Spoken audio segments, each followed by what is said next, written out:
አንዳንድ ሰዎች በአፍንጫ ይሳሳማሉ። አንዳንድ ሀገሮች ፍቺን ፈጽሞ አይፈቅዱም። አንዳንድ እንስሳት ደግሞ ሽንታቸውን እንደ ሽቶ ይጠቀማሉ።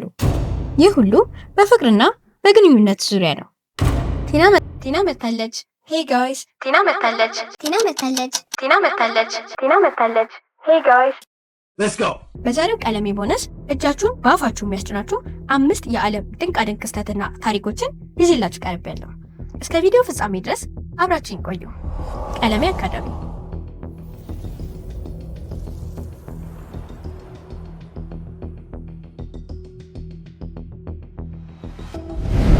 ዛሬ ስለ ፍቅር፣ ጋብቻና የሰው ልጅ አስገራሚ ልማዶች 5 እውነታዎችን እንመለከታለን። እመኑኝ፣ ፈገግ እያላችሁ ቁም ነገርን ታገኛላችሁ። ይህን ቻናል ጠቃሚ ሆኖ ካገኛችሁት ላይክ፣ ሼር፣ ሰብስክራይብ ማድረግ እንዳትረሱ። እስከ ቪዲዮ ፍጻሜ ድረስ አብራችሁን ቆዩ። ቀለሜ አካዳሚ። ቀላል ጥያቄ ልጠይቃችሁ። ዛሬ አንድ ሰው ፍቅሩን ወይም አክብሮቱን ለመግለጽ ምን ሊያደርግ ይችላል? ምናልባት ይተቃቀፋል፣ እጅ ለእጅ ይጨባበጣል ወይም ይሳሳማል።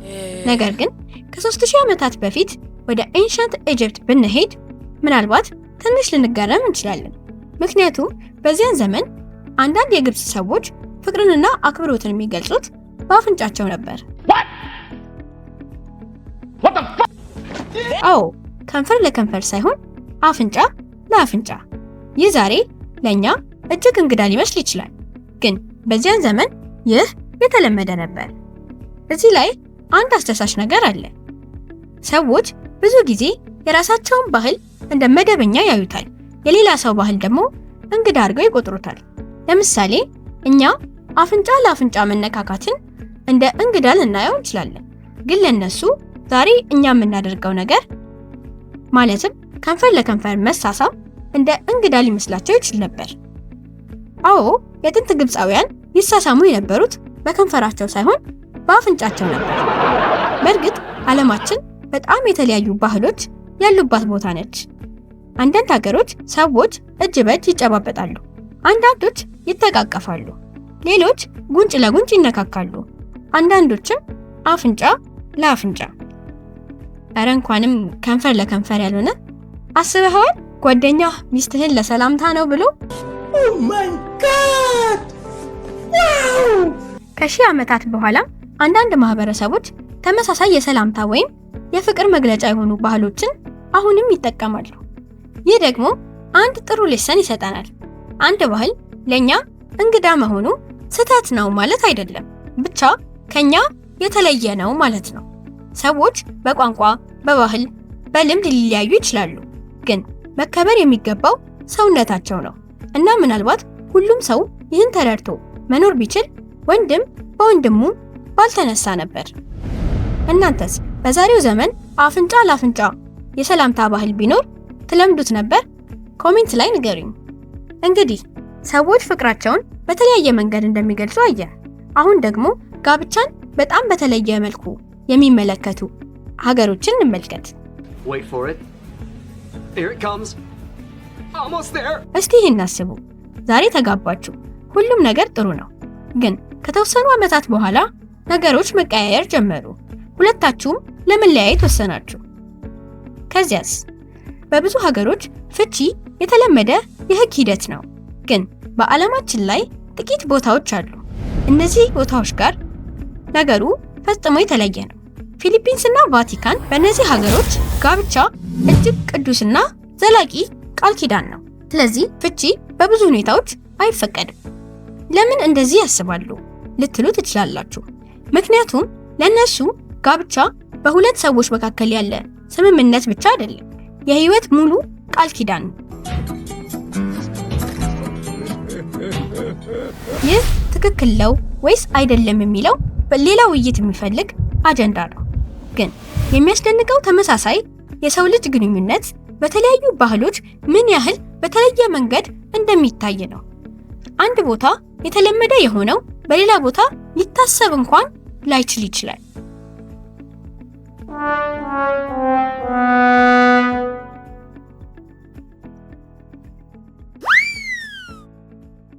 ይህ ደግሞ ባህሎችን ለመረዳት የሚያገዛን ነገር ነው። እኔ ይህን ከሰማው በኋላ ፊሊፒንስ ወይም ቫቲካን ሂጂ እያለኝ ነው። አብሮኝ ለመምጣት ያሰባለ? Give your meat a good old rub. Yeah, boy, oh, baby. እስኪ ኮሜንት ላይ እንማከር። እንግዲህ ሰዎች ፍቅርና ጋብቻ የራሳቸው ሕግና ባህል እንዳላቸው አየን። አሁን ደግሞ ወደ እንስሳት ዓለም እንሂድ።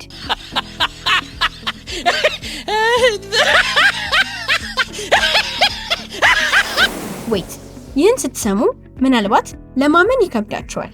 ነገር ግን ተፈጥሮ አንዳንድ ጊዜ ከማንኛውም ፊልም በላይ አስገራሚ ናት። ወንድ ፍየሎች በመራቢያ ወቅት ሴት ፍየሎችን ለመሳብ የራሳቸውን ሽንት በራሳቸው ላይ እንደ ሽቶ ይረጫሉ። Seriously, what the fuck are you doing? አው ጆሮአችሁ በትክክል ሰምቷል።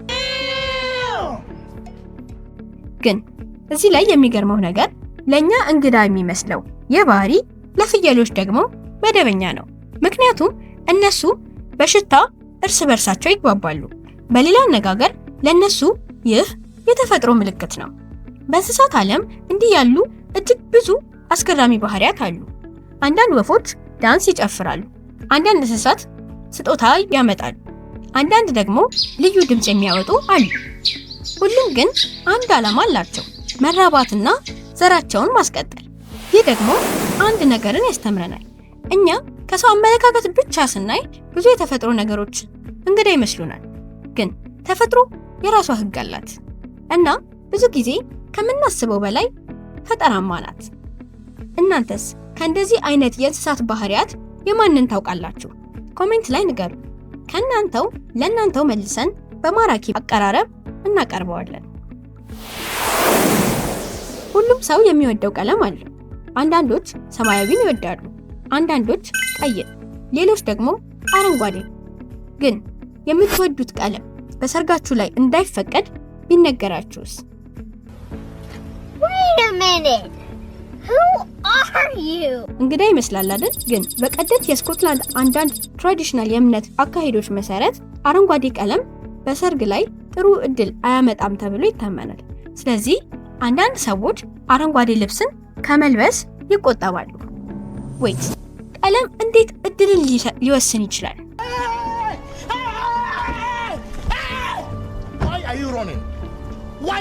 ይህ የሚመጣው ከድሮ ታሪኮችና ባህላዊ እምነቶች ነው። በተለያዩ ዘመናት ሰዎች ለቀለማት የተለያየ ትርጉም ይሰጡ ነበር።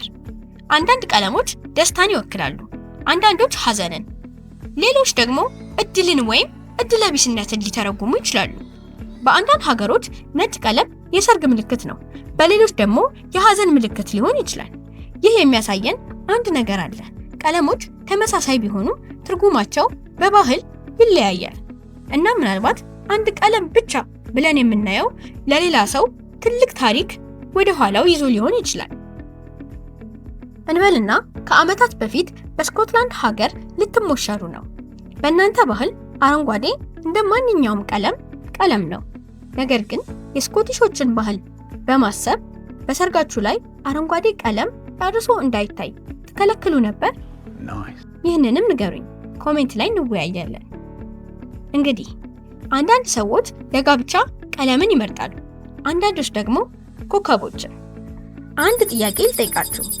አንድ ሰው ለማግባት ከመወሰናችሁ በፊት የልባችሁን ሳይሆን የሰማይ ኮከቦችን ብታማክሩ ምን ይመስላችኋል? በአንዳንድ የዓለም ክፍሎች በተለይም በአንዳንድ የህንድ ማህበረሰቦች ሰዎች ከመጋባታቸው በፊት የኮከብ ቆጠራ ተኳኋኝነታቸውን ያረጋግጣሉ። ለምን?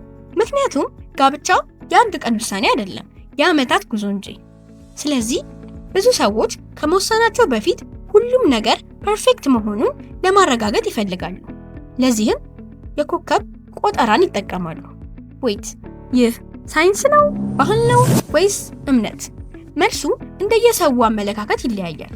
ግን የሚያስደንቀው ሰዎች በየትኛውም ዘመን ስለ ፍቅር፣ ጋብቻ እንዲሁም መሰል ግንኙነቶች በጥልቅ እንደሚያስቡ ነው። አንዳንድ ሰዎች ልባቸውን ይከተላሉ፣ አንዳንዶች ቤተሰቦቻቸውን ያማክራሉ፣ ቤተሰቦቻቸው በወሰኑላቸው ይጓዛሉ፣ ሌሎች ደግሞ ኮከቦችን ይመለከታሉ። ይህ ደግሞ የዛሬውን ቪዲዮ የሚያጠቃልል ሐሳብ ነው። ምክንያቱም ፍቅር በሁሉም ቦታ አለ፣ ግን የሚገለጽበት መንገድ ከባህል ወደ ባህል እጅግ ይለያያል። እናንተስ ኮከብ ቆጠራ ተኳኋኝነትን ለማረጋገጥ ምን ታስባላችሁ? ኮሜንት ላይ እንወያይበት። አሜዚንግ ፋክትስ ዊዝ ቲና። ሐሳብ፣ አስተያየት፣ ምን ይቀነስ፣ ምን ይሻሻል የምትሉት ነገር ካለ በኮሜንት ላይ አስቀምጡልን። አሜዚንግ ፋክትስ ዊዝ ቲና። አንዳንድ ጊዜ እውነታዎች ከልብ ወለድ የበለጠ ያስደንቃሉ። በሚቀጥለው አስደናቂ ጊዜ እንገናኝ።